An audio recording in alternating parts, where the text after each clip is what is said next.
Hello दोस्तों, कैसे हैं आप सभी लोग। आशा करते हैं आप लोग बहुत ही अच्छे हैं और बहुत मन लगा करके अपनी पढ़ाई भी कर रहे हैं। देखिए, हम लोगों ने भारत के संवैधानिक विकास की रूपरेखा कैसे बनी, कैसे उसमें सुधार हुए, उत्तरोत्तर सारे रिफॉर्म के बारे में हम लोग पढ़ते जा रहे हैं। हम लोगों ने पढ़ा था कल की क्लास में कि 1909 का जो मार्ले मिंटो सुधार था, उस मार्ले मिंटो सुधार के द्वारा कौन कौन से रिफॉर्म हमारे यहां किए गए।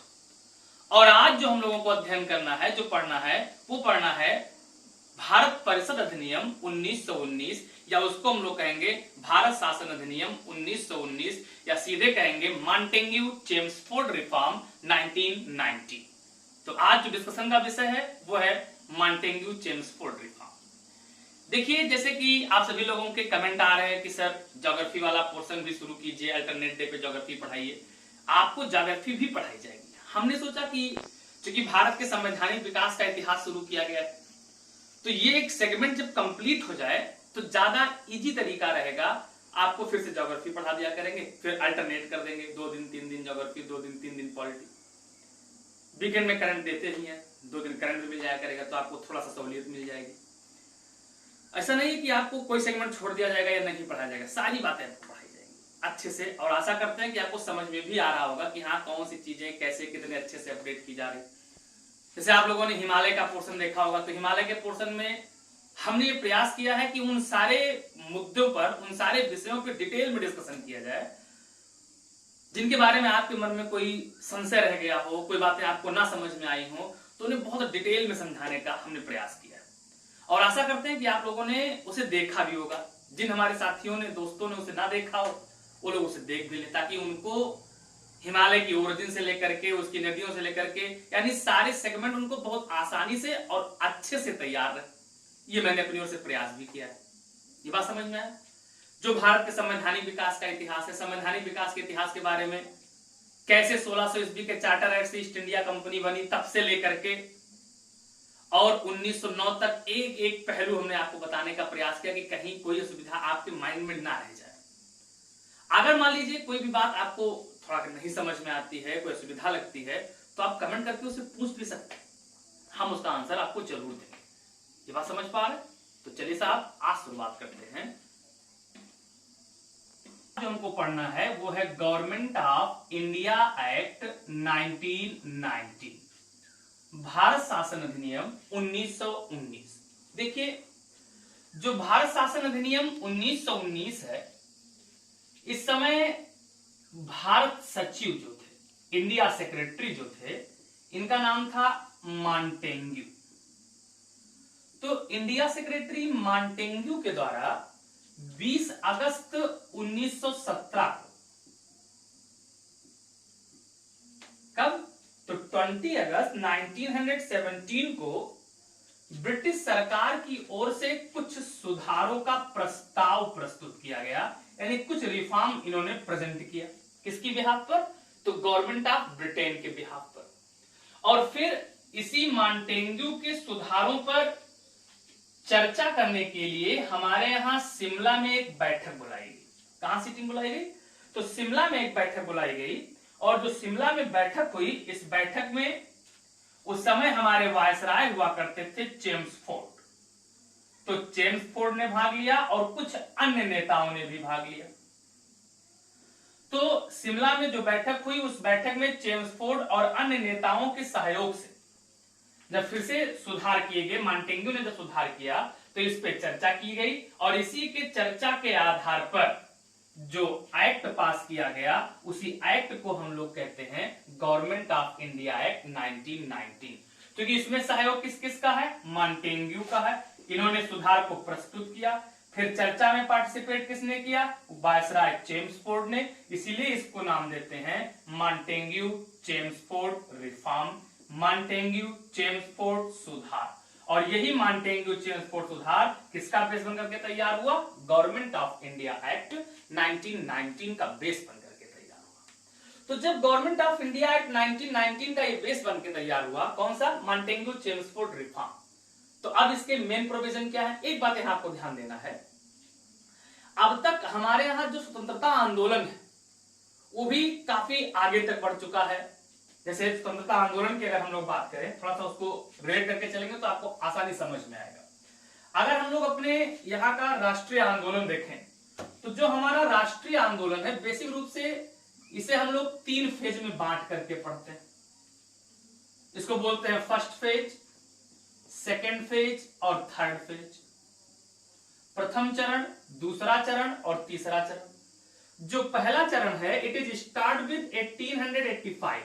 1885 में जब भारतीय राष्ट्रीय कांग्रेस की स्थापना होती है तब से पहला चरण शुरू हो जाता है, और ये पहला चरण 1905 तक माना जाता है, करजन का विभाजन। फिर जो सेकेंड फेज है ये 1905 से 1990 तक माना जाता है। तो जो 1919 है यहां तक आकर के अगर हम लोग देखें तो जो हमारे राष्ट्रीय आंदोलन है इसका लगभग दूसरा फेज समाप्त होने को है। और अब तक हमारे भारतीयों के द्वारा, हम लोगों के द्वारा जो मांग रखी जा रही थी, वो मांग रखी जा रही थी कि हमको अधिकार प्रदान किए जाएं। जैसे एक सिंपल एग्जांपल याद करो, 1905 में जब बंगाल का विभाजन हुआ, तो बंगाल का विभाजन हो जाने के बाद में 1906 में जब कांग्रेस की बैठक होती है, अधिवेशन होता है, तो कांग्रेस अपने अधिवेशन में 4 प्रस्ताव पास करती।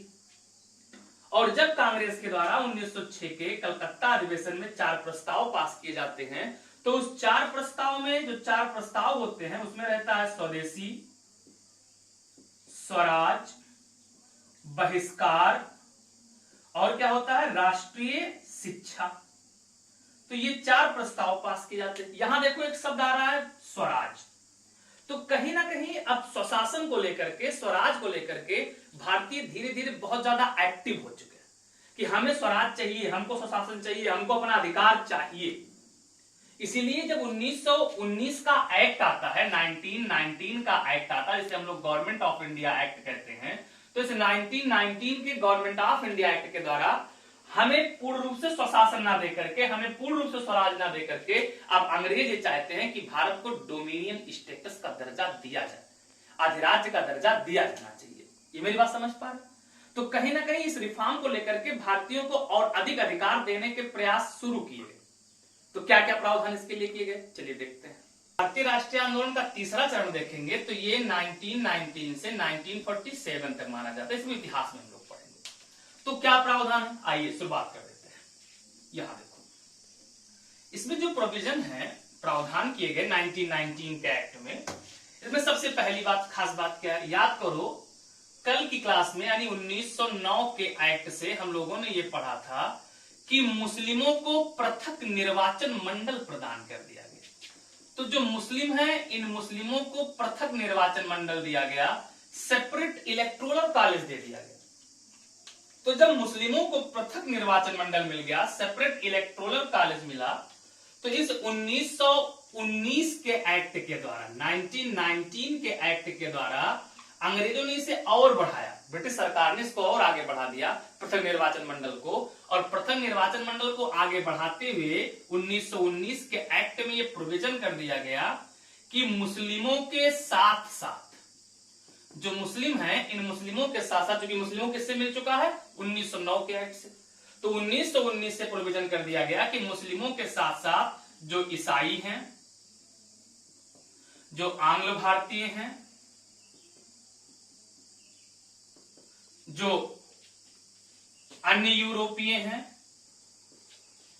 इसके अलावा जो हमारे यहां रहने वाले सिख हैं, इन सबको क्या किया जाएगा, तो इन सबको भी पृथक निर्वाचन मंडल प्रदान कर दिया गया, सेपरेट इलेक्टोरल कॉलेज प्रदान कर दिया गया। ये बात समझ में आया? तो एक प्रावधान आपको याद रखना है, बहुत इंपॉर्टेंट सेगमेंट भी है। क्या प्रावधान है कि मुस्लिमों के साथ साथ सिख, ईसाई, आंग्ल भारतीय, यूरोपीय, इन लोगों को भी पृथक निर्वाचन मंडल प्रदान कर दिया गया। और कल हमने आपको बताया था, बहुत डिटेल में बता दिया था कि मुस्लिमों को पृथक निर्वाचन मंडल में कितनी सीटें दी गई थी, 6 सीटें दी गई थी। सब डिटेल में हम लोग कल पढ़ चुके हैं। जो लोग उस सेगमेंट को ना देखे होंगे, पिछला वीडियो जाकर के देख लीजिएगा, आपको एकदम क्लियर समझ में आ जाएगा। दूसरा प्रोविजन क्या किया गया, सेकेंड नियम के द्वारा दूसरा प्रोविजन जो किया गया, इसमें प्रत्यक्ष निर्वाचन प्रणाली की शुरुआत की गई।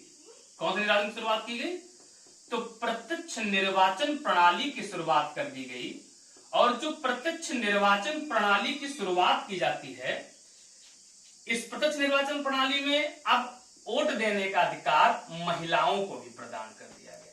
वोटिंग राइट किसको दिए गए? तो महिलाओं को भी अब वोटिंग करने का, मताधिकार का प्रयोग करने का अधिकार दे दिया गया। ये कई बार पेपर में आ भी चुका है, ध्यान रखिएगा कि महिलाओं को वोटिंग का अधिकार किस एक्ट से दिया गया? तो महिलाओं को वोटिंग का अधिकार 1919 के एक्ट से प्रदान कर दिया गया। यह आपसे पूछ सकता है कि प्रत्यक्ष निर्वाचन प्रणाली की शुरुआत कब से की गई?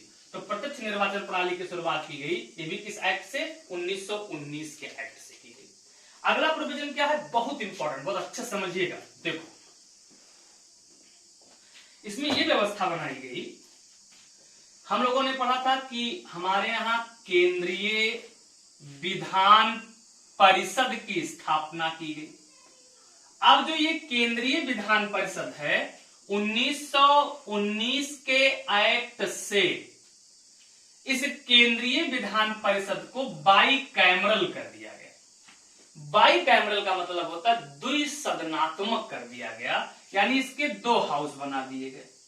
द्विसदनात्मक विधायिका कर दी गई, और द्विसदनात्मक विधायिका का मतलब हो गया बाई कैमरल लेजिस्लेचर कर दिया गया।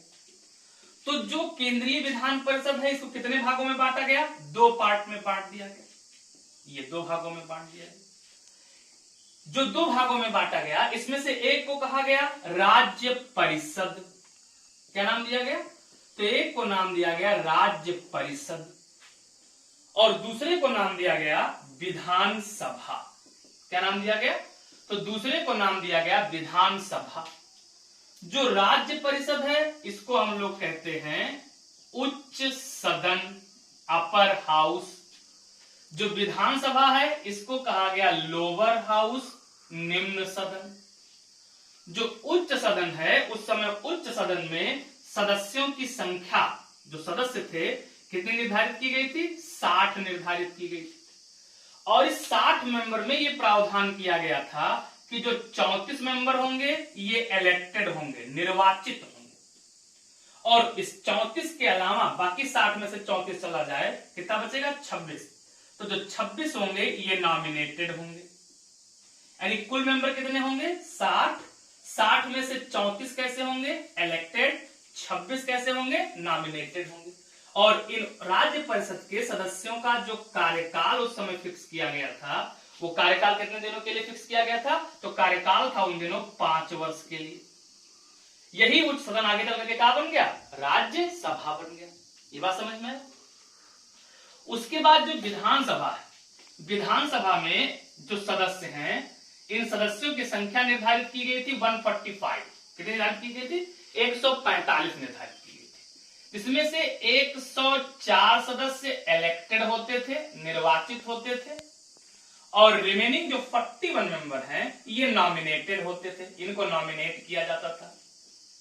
तो कुल कितने हो गए? 145। इनका उस समय जो कार्यकाल निर्धारित किया गया था, वो निर्धारित किया गया था 3 वर्ष। कितना कार्यकाल निर्धारित किया गया था? तो इनका कार्यकाल 3 वर्ष है। यही आज भी विधानसभा आगे बढ़ गई तो नाम क्या रख दिया गया? लोकसभा हमारी बन गई। तो केंद्रीय विधानसभा की बात है। निम्न सदन कहते थे। इसमें एक बात बहुत ध्यान रखिएगा, जहां ये विधानसभा जो बनाई गई, जो लोअर हाउस बनाया गया, इसको बजट के सारे अधिकार प्रदान कर दिए। कौन से अधिकार? बजट।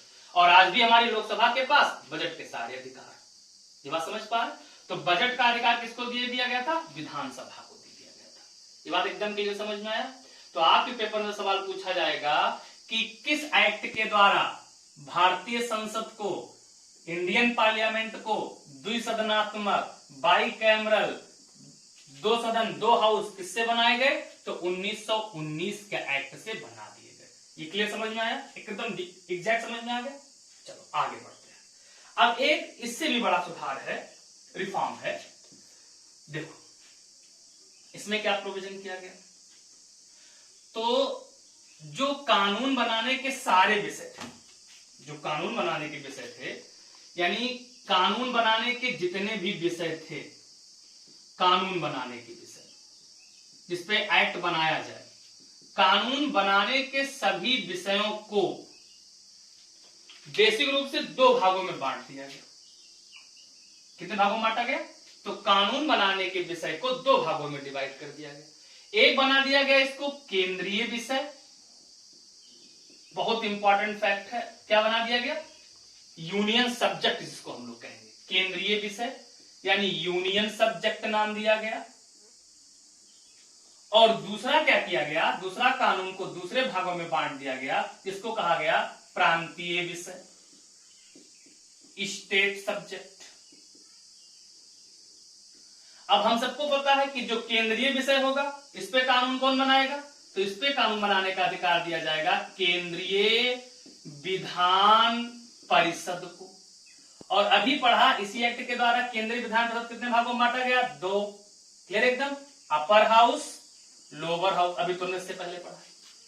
अब जो प्रांतीय विषय बनाए गए, इस प्रांतीय विषय पर कानून बनाने का अधिकार प्रांतीय विधान परिषद को दिया गया। लेकिन जो प्रांतीय विधान परिषद को ये प्रांतीय विषय सारे सौंपेगा, सारे विषय नहीं सौंपेगा। बेसिक रूप से क्या किया गया, इस प्रांतीय विषय को 2 भागों में डिवाइड कर दिया गया। ध्यान देना, इसी को द्वैध शासन कहेंगे, डायरार्की। क्या किया गया, प्रांतीय विषय को 2 भागों में डिवाइड कर दिया गया। कितने भागों में, 2। एक को नाम दिया गया रिजर्व सब्जेक्ट, क्या नाम दिया गया, रिजर्व सब्जेक्ट, जिसको हम लोग बोलेंगे आरक्षित विषय। और दूसरे को कहा गया ट्रांसफरेबल सब्जेक्ट, ट्रांसफरेबल सब्जेक्ट। और ट्रांसफरेबल सब्जेक्ट का मतलब हो गया हस्तांतरणीय विषय। यानी जितने भी कानून बनाने के विषय थे, जो प्रांतीय विषय थे, इस प्रांतीय विषय को कितने भागों में बांटा गया, 2 भागों में बांट दिया गया। एक क्या नाम दिया गया, रिजर्व सब्जेक्ट, दूसरा क्या नाम रखा गया, ट्रांसफरेबल सब्जेक्ट। जो रिजर्व सब्जेक्ट है, जो आरक्षित विषय है, इस आरक्षित विषय पर कानून बनाने, इस आरक्षित विषय में वह विषय रखे गए जो प्रांतों को यानी प्रांत की परिषद को या खास करके मंत्रियों को नहीं सौंपे गए थे। इसमें जैसे रखा गया रक्षा, वित्त, संचार, ये सारे विषय किसमें रखे गए, रिजर्व सब्जेक्ट में। ट्रांसफरेबल की अगर बात करें तो इसमें क्या रख दिया गया, जैसे स्थानीय स्वशासन, शिक्षा, स्वास्थ्य, ये किसमें रख दिया गया, ट्रांसफरेबल सब्जेक्ट में रख दिया गया। अब जो रिजर्व सब्जेक्ट था, इस रिजर्व सब्जेक्ट पर कानून बनाने का अधिकार जिसको दिया गया, यानी जो रिजर्व सब्जेक्ट है, आरक्षित विषय है, इस आरक्षित विषय पर कानून बनाने का अधिकार दिया गया गवर्नर जनरल को। किसको दिया गया, गवर्नर जनरल। क्या करेगा, अपनी काउंसिल की सहायता से, यानी गवर्नर जनरल अपनी परिषद की सहायता से क्या करेंगे, तो गवर्नर जनरल अपनी परिषद की सहायता से आरक्षित विषय पर कानून बनाएंगे। और जो ट्रांसफरेबल सब्जेक्ट है, इस पर जो कानून बनेगा, इस पर गवर्नर कानून बनाएगा किसकी सहायता से, मंत्रियों की सहायता से। ये बात समझ में आया, यानी यहां कानून मंत्रियों की सहायता से बनाया जाएगा। अब आप देखो, जो प्रांतीय विषय हैं, ये एक भाग, एक 2 भाग, कितने भागों में बट गए, 2 भागों में बट गए। 2 भागों को यहां कहते हैं द्वैध, क्या कहते हैं, द्वैध। और शासन को कितने भागों में कर दिया गया, 2, तो नाम क्या दिया गया, द्वैध शासन। इससे पहले हम लोगों ने 1765 में जब ट्रिटी ऑफ इलाहाबाद पढ़ा था, उस ट्रिटी ऑफ इलाहाबाद में भी हमने आपको द्वैध शासन के बारे में बताया था। उस द्वैध शासन, इस द्वैध शासन में अंतर है। वहां हम लोगों ने पढ़ा था कि राजस्व एक तरफ कर दिया गया था और एडमिनिस्ट्रेशन दूसरी तरफ कर दिया गया था। रेवेन्यू ले लिया था ईस्ट इंडिया कंपनी ने, एडमिनिस्ट्रेशन दे दिया गया था बंगाल के नवाब को। आपको कमेंट करके बताना है कि 1765 के इलाहाबाद के संधि से द्वैध शासन को लागू करने वाला कौन था, ये आपका सवाल है। ये बात समझ में है, आप देखो। तो यहां पर भी नाम क्या दिया गया, द्वैध शासन। जो ये द्वैध शासन है, इसको कहा जाता है डायरार्की। क्या बोलते हैं, तो इसको बोलते हैं डायरार्की कहा जाता है, यानी कि द्वैध शासन कहते हैं। तो आपको याद हो गया होगा कि प्रांतों में द्वैध शासन को लागू किया गया। तो प्रांतों में जो द्वैध शासन लागू किया गया वो किस एक्ट से लागू किया गया, 1919 गवर्नमेंट ऑफ इंडिया एक्ट। 1919 के भारत शासन अधिनियम के द्वारा किसको लागू कर दिया गया? द्वैध शासन को लागू किया गया 1919 के गवर्नमेंट ऑफ इंडिया एक्ट के द्वारा। एकदम इंपॉर्टेंट, समझ में आया? क्लियर एकदम? अब आगे बढ़ते हैं। शासन है ये 1 अप्रैल 1921 को लागू कर दिया गया। कब लागू किया गया? तो द्वैध शासन के इस प्रोविजन को 1 अप्रैल 1921 को लागू किया गया। और जब 1 अप्रैल 1921 को द्वैध शासन लागू किया गया तो ये द्वैध शासन किन किन प्रांतों में लागू हुआ? तो पहले तो तीनों प्रेसिडेंसी आपको याद रखना है। कहां कहां? बंगाल, दूसरा बंबई, तीसरा मद्रास, ये 3 हो गए। उसके बाद फिर पंजाब, पंजाब के बाद बिहार, बिहार के बाद संयुक्त प्रांत, 6 हो गए याद? ये क्लियर एकदम? और उसके बाद उड़ीसा, मध्य प्रदेश या मध्य प्रांत, कहां लागू किया गया? मध्य प्रांत। और कहां? असम। इन 6 प्रांतों में 1 अप्रैल 1921 को द्वैध शासन लागू कर दिया गया। उसके बाद 1923 में, कहां पर? कब? 1923 में कहां? बर्मा में विधान परिषद बन गया। उसके बाद अगर हम लोग देखें तो 1932 में कहां पर? उत्तर पश्चिमी सीमा प्रांत में भी ये व्यवस्था क्या कर दी गई? लागू कर दी गई। अब एक शब्द यहां से याद रखिएगा, पूछ सकता है, जो क्या खास बात क्या है कि जो ये द्वैध शासन, इस द्वैध शासन शब्द के जनक किसको माना जाता है? तो इनका नाम है लियोनेस कार्टेस। क्या नाम है? लियोनेस कार्टेस, या कहेंगे कार्टेस लिखा मिल जाएगा। ये किसके जनक है? तो ये जनक माने जाते हैं द्वैध शासन के। किसके? द्वैध शासन के जनक कौन है? लियोनेस कार्टेल, या लिखा मिल जाएगा लियोनेल कार्टेस। क्लियर एकदम? आप देखिए साहब, इसके बाद अगला प्रोविजन जो किया गया 1919 के एक्ट से, देखो अगला प्रोविजन ये है, नेक्स्ट है, कौन सा एक्ट चल रहा है? 1919 का एक्ट चल रहा है। इसमें कहा गया कि लोक सेवा आयोग का गठन किया जाए। यानी किसके गठन करने की बात की गई? तो लोक सेवा आयोग के गठन की बात की गई कि एक लोक सेवा आयोग का गठन होना चाहिए। तो किस एक्ट में आया? 1919। और इसी एक्ट के आधार पर 1926 में पब्लिक सर्विस कमीशन यानी लोक सेवा आयोग का गठन कर दिया गया। और यही आगे चल के किस नाम से जाना गया? यूनियन पब्लिक सर्विस कमीशन, संघ लोक सेवा आयोग। क्लियर एकदम? तो इतना आपको यहां याद रखना है। क्या याद रखोगे? कि लोक सेवा आयोग के गठन का प्रस्ताव किस एक्ट में सबसे पहले आया? तो सबसे पहले आया 1919 के एक्ट में आया, 1919 के अधिनियम में आया। और कब? 1926 में इसकी स्थापना कर दी गई। दूसरी खास बात यही है, अगला प्रोविजन है कि जो भारत परिषद था, इस भारत परिषद के प्रमुख कौन होते थे? भारत सचिव।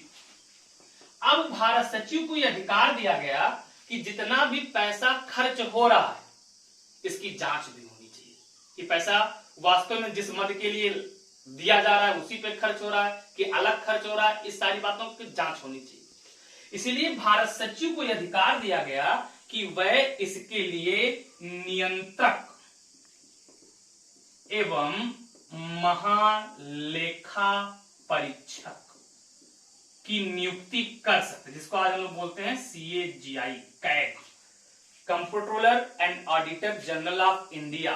CAGI की नियुक्ति करने का अधिकार, महालेखा परीक्षक की नियुक्ति करने का अधिकार किस एक्ट से दिया गया? 1919 के एक्ट से दिया गया।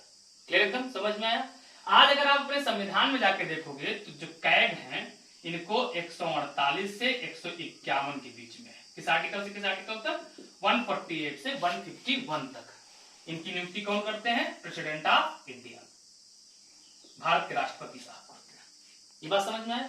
तो ये हो गया कि भारत सचिव का अधिकार है कि वो किसकी नियुक्ति करें, महालेखा परीक्षक की नियुक्ति करें। और जो महालेखा परीक्षक होगा इसका काम क्या होगा, तो बजट के जो खर्च हो गए हैं उनकी क्या करना होगा, जांच करना होगा, रिपोर्ट। आज अगर आप देखते होंगे आज का जो प्रोविजन है कि बजट से जो धन आवंटित होता है खर्च हो जाने के बाद इसकी जांच कौन करता है, इसकी जांच करते हैं कैग। फिर कैग अपनी रिपोर्ट अगर केंद्र का मामला है तो राष्ट्रपति को सौंपते हैं, और अगर राज्य का मामला है तो राज्यपाल को सौंपते हैं। जो राष्ट्रपति साहब हैं फिर इसको संसद में रखते हैं। फिर संसद की जो लोक लेखा समिति है वो लोक लेखा समिति क्या करती है, तो संसद की लोक लेखा समिति इसकी जांच करती है। और जब संसद की लोक लेखा समिति इसकी जांच कर लेती है तो ये पता चलता है कि बजट से जिस मद के लिए धन आवंटित किया गया था उसी पे खर्च हुआ है कि कहीं अलग खर्चा हो गया। ये बात समझ में है। ये आज का प्रोविजन ये चल रहा है हमारे यहाँ। तो पहली बार महालेखा परीक्षक किस एक्ट से आए, 1919 के एक्ट से आए। अगला काम क्या किया गया, नेक्स्ट प्रोविजन है कि जो हमारे यहाँ बजट था, जो बजट था उस बजट को भी यहां बांट दिया गया। अब तक क्या था, सारे बजट एक साथ रहते। यहां क्या किया गया कि जो केंद्रीय बजट है और क्या है प्रांतीय बजट है, इन दोनों को अलग अलग कर दिया गया। यानी किस किस बजट में दो पार्ट बना दिए गए, केंद्र का बजट अलग रहेगा और प्रांत का बजट अलग रहेगा। सिंपल भाषा में कहें तो केंद्रीय बजट को राज्य बजट से अलग कर दिया गया, यानी दोनों बजट को क्या कर दिया गया, अलग अलग कर दिया गया। अब केंद्र अपना अलग बजट बनाएगा और हर प्रांत क्या करेंगे, अपना अलग अलग बजट बनाएंगे। ये भी किस एक्ट का प्रोविजन है, 1919 का प्रोविजन। इसके बाद अगली खास बात क्या है, देखो अगली खास बात क्या है इसमें, ये आपको ध्यान रखना है, ये बहुत इंपॉर्टेंट फैक्ट ये भी है कि 1919 के एक्ट से 1919 के एक्ट से ये प्रोविजन किया गया था कि भारत में उत्तरदायी शासन, कौन शासन की बात की जा रही है, तो भारत में उत्तरदायी शासन शब्द का स्पष्ट प्रयोग किया गया कि शासन कैसा होना चाहिए, अब रिस्पॉन्सिबल होना चाहिए। उत्तरदायी शासन शब्द का प्रयोग किया गया था। और यह भी प्रोविजन कर दिया गया था इस एक्ट के द्वारा कि अब जो भारत सचिव होंगे, इन भारत सचिव को सैलरी, वेतन अब ब्रिटिश राजस्व से दिया जाएगा। अब इनको सैलरी, इनको खर्चा किस एक्ट से नहीं दिया जाएगा, किस तरह से नहीं दिया जाएगा, तो भारत के राजस्व से इनको खर्चा ना दे करके इनको खर्चा किससे दिया जाएगा, तो ब्रिटिश राजस्व से इनको खर्चा प्रदान किया जाएगा। इतनी बात समझ में आ गई, आगे बढ़ते हैं। प्रोविजन जो किया गया, जो भारत सचिव हैं इनकी सहायता के लिए, कि भारत सचिव की सहायता के लिए इस एक्ट में यह प्रोविजन किया गया कि एक हाई कमिश्नर की नियुक्ति की जाएगी। यानी क्या प्रावधान कर दिया गया कि भारत सचिव की सहायता के लिए एक हाई कमिश्नर को अपॉइंट किया जाएगा, एक हाई कमिश्नर की नियुक्ति की जाएगी। ये बात क्लियर समझ में है, एकदम स्पष्ट है। तो ये जितने भी प्रोविजन हम लोगों ने पढ़े हैं ये किस एक्ट के हो गए, 1919 गवर्नमेंट ऑफ इंडिया एक्ट का प्रोविजन हो गया। बहुत इंपॉर्टेंट एक्ट है ये भी। अब अगला एक्ट जो आएगा वो 1935 आएगा, 1935 का अधिनियम आएगा, वो बहुत ही इंपॉर्टेंट होगा, लेकिन उसे हम लोग अगली क्लास में पढ़ते हैं। क्लियर एकदम, आज ही तक पढ़ते हैं। खूब शेयर कीजिए, खूब लोगों को बताइए, देखिए और अच्छे से सहयोग करते रहिए, खूब मेहनत करते रहिए। आप लोगों को बहुत बहुत धन्यवाद। Thank you. जय हिंद।